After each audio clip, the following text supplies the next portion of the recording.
Hello, hello. Welcome. Just taking a moment to get this. Okay. Getting this live. Hello. I hope everyone is having a wonderful Wednesday. Thank you for being patient with me. I keep having things come up in conflict of the time that I've set up and set aside for this. So I appreciate your ability to flex and move with me. So today, just welcoming everyone. For those that don't know me, my name is Tiffany Calhoun. I am a breathwork facilitator, an Akashic Records guide, and creator of the Unleashed Soul Blueprint. I help spiritual entrepreneurs and wellness leaders and holistic healers begin to release those subconscious blocks that are keeping them from aligning with their soul-led offer, and then step fully and confidently into your leadership, your offer suite, your visibility, your wealth, and doing all of that without burnout and without second guessing yourself. So if you are hopping on, please just drop a comment, say hello. Today we're going to be talking about visibility fears. We're going to be talking about those sneaky little blocks that keep showing up, that are keeping you from sharing your work. So the truth of it is, your offers don't just live in your notebook and in your head. They live in a world where they're willing to be seen. So until then, they just exist in this realm of uncertainty. We don't know who's going to want them, how they're going to be perceived. Hi. Oh, I'm so glad. Yes, thank you for reminding me.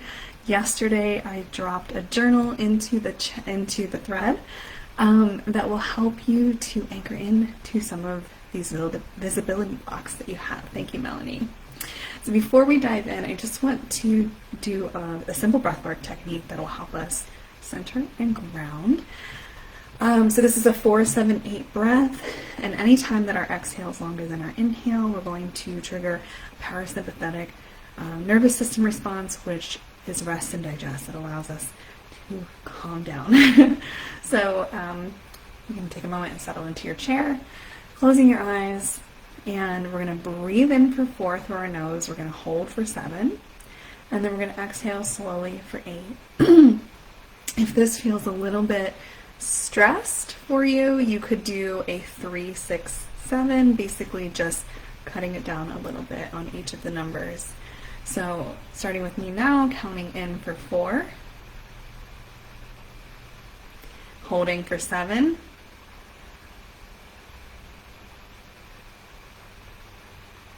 and breathing out for 8.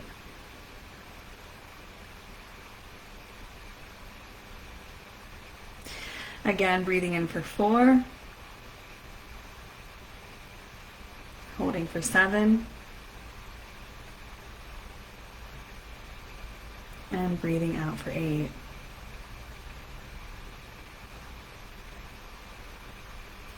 And one last time, breathing in for 4,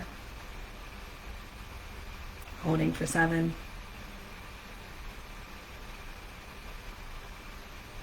and sighing out for 8. Beautiful. Okay. Just taking a moment with your hands on your chest, eyes closed, just relaxing and sensing what you feel, how you're feeling in your body. Are you noticing a calmer nervous system? Are you showing a steady foundation, feeling into anything that you want to dive into today for visibility blocks? So if you're following in with the journal that I posted, we have some core visibility fears that everyone experiences at some point in their life. even those that are not putting themselves out there on the internet every day to try to express what their offers are. These can happen literally in public speaking. These can happen in decision making. So 3 fundamental core wounds that most people experience, blocking them from their visibility, are fear of judgment, fear of rejection, and also a fear of being too much. So fear of judgment, this is going to show up for you as, rewriting post 17 times, re-recording yourself, waiting until you think that you have amassed enough knowledge to be considered an expert in what you're talking about, over-editing posts to the point where you're now contradicting yourself or doubting yourself. There's many other ways, right? But the root of this is usually a childhood or even a past life imprint when we think about some of the soul contracts that we have of being judged or being rejected for standing out. So, as you think back and you work through the journal, thinking back in this lifetime, if there are any moments that stood out as, gosh, I'm going to be judged by my whole friends group if I put this out there, or my family. Maybe your family is currently judging you for what you're doing. Sometimes that's the case if you come from a very religious upbringing, or also maybe a very atheist upbringing, and you're now talking about spiritual things that are not part of the dogma, or just a little bit free-spirited for the family unit. And then, as we uncover some of these fears of being judged, we want to really think about a shift. Sorry. I'm having a little bit of a cough. We want to think about the shift of taking the power away from those who are judging. Remember that people are always going to judge you. But when you show up authentically, you attract more of the right people. So your audience becomes more supportive in that sense. And yes, there will be some bad apples out there. And yes, your aunt from Wichita who doesn't agree with anything that you say or do is going to see and react. So what I would say to do is, one way you can get over this fear of judgment is to build your algorithm with what you're vibing with. So when you go onto someone else's post who's in your space, looking at their followers and making nice comments under them. You know what I mean? So let's say you're on an astrologer's Instagram page and Melanie from Vegas, she's in the chat right now, makes a comment that's fun and witty, and you're like, oh, I could be friends with Melanie. This is such a cool comment. Comment on Melanie's comment and, compliment her. Maybe go to Melanie's page, like some of her stuff, follow her. Melanie follows you back. Have an organic relationship building. You both like the same things. You're both talking about the same things, and you're both interested in the same things. And then block your aunt from Wichita. Block her from the content you don't want her to see. So if you're going to be on 3 platforms and your Instagram and your TikTok are going to be where you focus on your soul-led business, I don't know why I said it like that, block her on those. Let her follow you on Facebook or whatever it is that the family uses to stay in touch. But essentially, we're going to start making that scale more balanced, if not more tolerant, right, of our views and what we're talking about, by bringing in the people that we want to talk to and blocking or muting or taking a break from people that we have already experienced judgment from in our lives. So Melanie says, and then those experiences lead to fear. And then those experiences lead to fears, which leads to perfectionism, and then procrastination, and around we go. Yes, ruminating in these thoughts. 100%. I might have missed a comment from you. Bye, Auntie. Yes. We're letting her follow us on Facebook. The face space, as the boomers call it, right? And then we're limiting her access to what we're wanting to put out into the world. Okay, so that's how you can get over fear of judgment.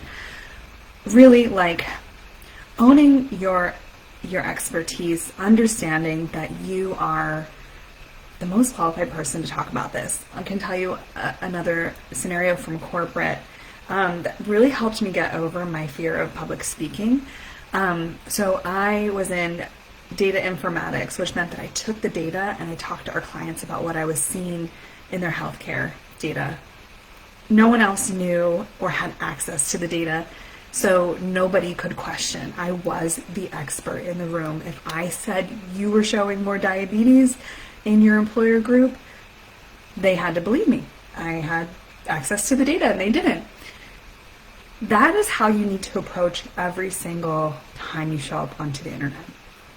Your posts, your thought pieces, your stories, your whatever, newsletters.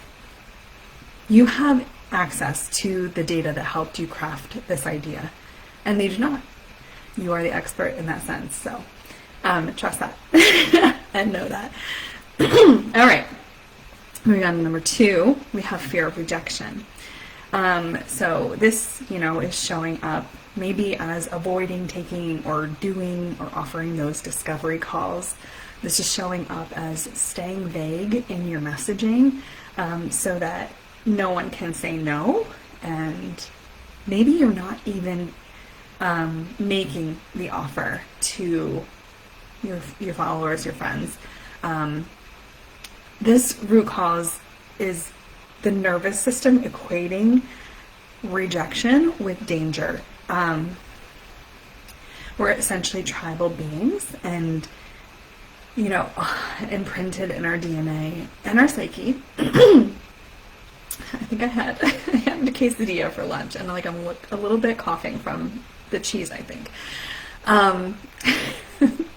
So I apologize for this, but so we're tribalistic in nature. We want to be accepted by our tribe. And if you think back to if you were ever dropped off at daycare early on in your life, or even for kindergarten or first grade, that fear of rejection of the family unit, like you were being cast out, even though it was just for the day, you were in a state of fear and didn't know if you were going to be accepted back. Fear of rejection is one of these primal wounds that shows up. It's like the first time you were kind of abandoned by your family. And then it sticks with us, and there's so much intuition around it of that being cast out of society. It's such a fear. And then we hear of all these trials, the witch trials in the 1600s, the persecution of blacks in America, segregation of different cultures all over the world. And I don't think we were ever supposed to have this much access to information, but it just kind of keeps it very prevalent in our minds that at any point something shit could hit the fan and we could be cast out of society. So the reframe behind this is using that rejection as redirection. That each no that you get filters the path towards a more aligned yes. So if you think about it this way, if I'm asking Cheryl if she wants to have, if she wants to do breathwork with me, and she's like, no, not really. And then I ask her why, and she says, I had a really scary experience. When I was younger, I felt like I was drowning, or I suffocated, or something like that. Duh. Of course Cheryl's not going to do my breath work, but I have other offers instead that could help her. help calm her nervous system. I have other styles of breath that might be better suited for her. But if I just cast out one offer and never find what the alignment is there, I'll take that as rejection. And I'll be like, another one down. Who am I going to ask next? So every no is just an opportunity to dig a little deeper to find out what the yes could be. Okay. And then we all have this fear of being too much. So we show up shrinking our language, not sharing our full story, or downplaying our gifts. So this really hits home for me. Excuse me. This really hits home for me.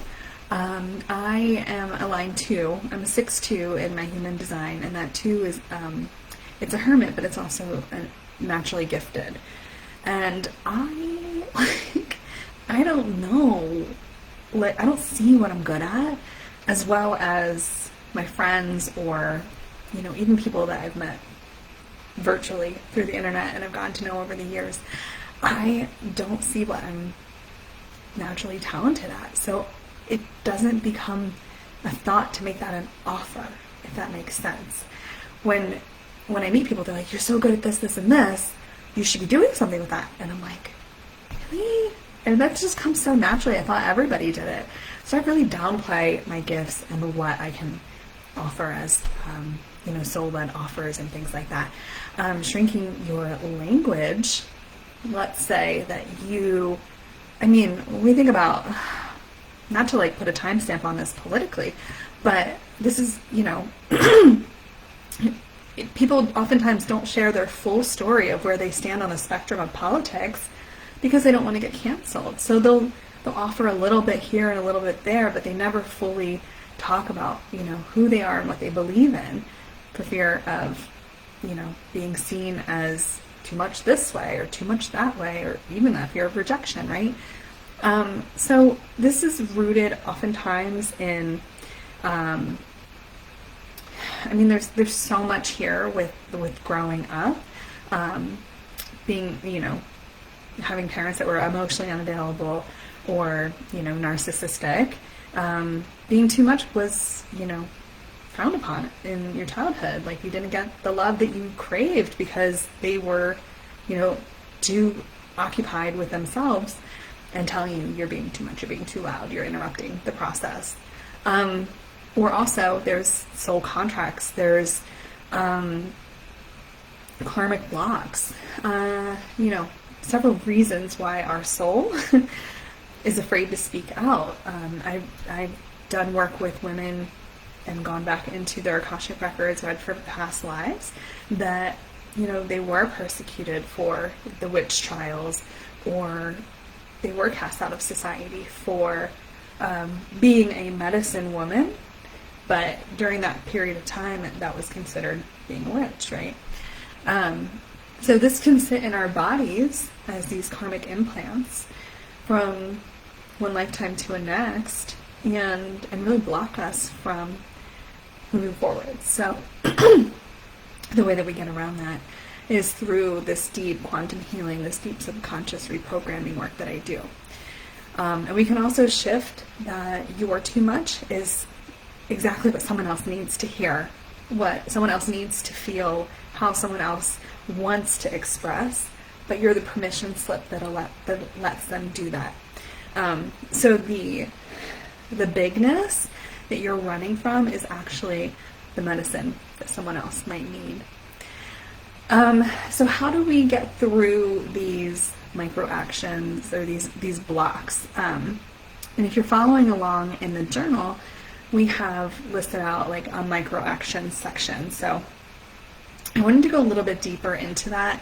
But taking micro actions can help us move forward a little bit at a time. So what can you control for the next 15 minutes? And then what can you control for the next 15 minutes? And just, being in this moment of presence while you're working instead of this fear of the future. So for today, I wanted to actually think about this as like where you are in your soul-led business. Are you just starting? Are you in that growth phase? Are you in that scaling phase? So if you're just starting, you can take micro actions around building your story, sharing, behind the scenes work, nothing polished, nothing, maybe run it through CapCut or Canva if you feel inclined, but really starting to share that groundwork of what you're doing, maybe sharing, a 30-second story around why you started, why you feel called to do this work, and post it. Just post it raw. And we talked about earlier going on and following like-minded individuals and blocking those who are judgmental.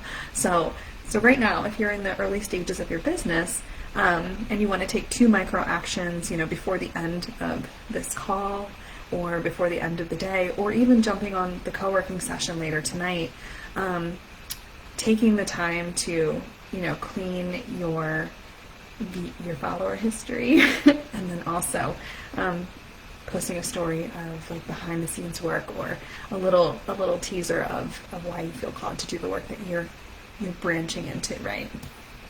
So if you're growing, one piece of advice you can, I like to work in this Facebook group. It feels safer for my nervous system. Instagram, everyone has access to you, even like, old coworkers, and that can be weird. So I love being in a closed community where I can control who's coming and who's going. So if you're growing like me, you could consider having a private space. It could be here, it could be on Substack or Reddit, anywhere you feel safe, that it's like, it's going to be your message and it's not going to be viewed by people that you feel unsafe with. You can go live like I am right here, teaching one little piece of your process, or teaching one little piece of what it's like to work with you, like what we'll be going through together, what we'll be overcoming if we work with you, and offering freebies, kind of like I'm doing. I have the freebie attached to this week's theme of visibility, and then I go live and I follow up with emails to my audience on all of that. So very simple things, and I can tell you yesterday on the co-working session, I did a lot of this work in less than an hour. So, you can break it up into little blocks of time, micro actions, and start to make progress there. And then if you're scaling, starting to weave thought leadership into your post that really share your perspective on the industry. If you're scaling, you're wanting to look for maybe a podcast or some other platform that you could be featured on or in that aligns with your philosophies, that aligns with what you're doing, and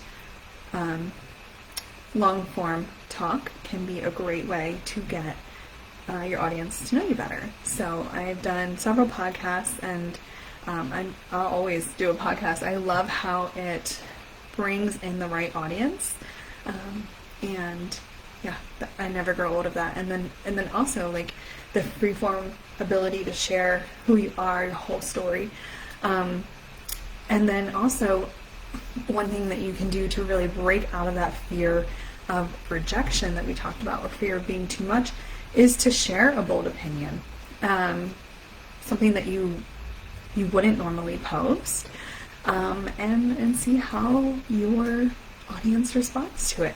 And you can always hide stuff if if you get torn to shreds for saying something that you believe within your heart of hearts. You can always hide it, and you can bring it out later when you feel like your audience is better suited for that. So let's say right now you have too many of your, I forget what I called her, your aunt, your aunt that's very judgmental. You have too many of her in your followers, and you post something that just, she's not agreeing with that, neither all the people that are like her. But But after like a few months, you've gone on and you've followed people and you've organically connected with like-minded individuals, and you start to notice the ratio of comments changing on that post. They start to become more aligned, or they start to become more supportive. And that right there, that's a good barometer of the work that you're doing, right? And we never want to exist on the poles. The polarity shows us exactly what temperature our audience is at. So it's good to do that on occasion. We don't want to be like so far this way or so far this way that we're alienating everybody. But it's okay to have thought pieces that go either way. So these micro actions, they're not really about the algorithm, they're more about building trust with yourself one step at a time. So like I said, based on if you're just starting your business, if you're growing your business, or if you're scaling your business, they're all going to look differently. But we can jump into the co-working sessions, and we can start small. You can bring one of your tasks with you. Melanie says she loves the co-working sessions. She's actually been getting things done. Yes, me too. I'm obsessed with them. I needed accountability, and it's the perfect solution for me. So I had one on Tuesdays at 4:30 p.m., but I now have to take my son to tennis, and so that's not going to work for me anymore. So I moved it to noon on Tuesdays, and I added one for Wednesday nights at 6:30 to 7:30. So come as you are with your laptop and a list of things that you'd like to get done, and we just put on soul music, and we just work in silence. Okay, so back to the journal. If you're following along, I left a page in there that is oh great, Monica, we'll see you then. I left a page in there that's affirmations. There's 10 affirmations for growth. I filled out 5 for you so you can start to get a vibe of affirmations don't all have to be I am. So take a look at that page, start to think about some other affirmations that you want to call forward. But I have some in there for, my voice is worthy of being heard.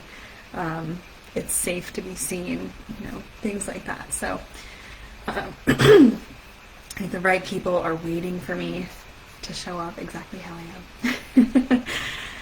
So take a look at that page. Again, post some affirmations that you think are really juicy and can call in what you're wanting to release. I release a fear of judgment. I release a fear of being seen, and embody confidence now. Whatever you want, you can even go into go onto the internet and type affirmations for confidence plus your star sign. So Scorpio affirmations of confidence, and it'll you can tweak them and you can niche them as much as you want. Okay, so that's all the content I wanted to go over today. If you have any questions or thoughts, you can feel free to make the chat juicy. But I just wanted to close by saying we are 100 days from 2026. And in that 100 days, you could either land in 2026 still circling, still overthinking, still holding yourself back, or you could be standing there with a soul-led offer that's so aligned that you're ready to bring that to life in 2026, and you're ready to bring that forward with confidence and momentum and this deep inner knowing that this is what you're here to share with the world. So inside Unleashed, I help you uncover the soul-led offer, not the one that you've been forcing, not the one that you've been buying everyone else's strategy and hoping that you can make it work for you. But the soul-led offer that you incarnated in this lifetime to align to bring forward. And together we'll clear your subconscious blocks, we'll heal your nervous system, and we'll even look into those soul-level blocks, those karmic blocks, those implants from past lifetimes, healing them in the quantum space. all of those blocks that kept you from claiming this, and will build the confidence for you to show up and visibly lead how you're meant to. So if you're curious about that, we can book a discovery call to see if you're a good fit for that. And by the time we end that container together, you'll know exactly what you're here to launch into the world in 2026. And I will keep working with you until you have that soul-led offer. So if at 12 weeks you don't have it yet, we'll keep working together until we hone it together. Also, a reminder that the weekly co-working sessions now Tuesday and Wednesday, midday Tuesday, Wednesday evening, East Coast. So that's in the events section in the Facebook group. This is where you really stop overthinking, bring those micro actions with you, and get them done in a safe space with other women who are trying to move their soul-led business forward. So thank you so much for taking the time to sit with me today. And remember that you don't need to wait until you feel ready. You really build readiness by showing up, right? So you're safe to be seen. You're safe to be seen. You're safe to be seen. And your voice matters. And it's exactly what the world needs to hear right now. So, sending you so much love. Melanie says, I'm about to send intentions for a 90-day sprint, just myself, but the soul-led offer feels so good. Feels so aligned for that. Yes. I know. It's, being in alignment with what you're doing is so different than forcing someone else's strategy. I can't say that enough, but okay. I will end this here. See you guys however you show up this week in the co-working space, in the messages. And you can always DM me if you need more support. Okay. Bye.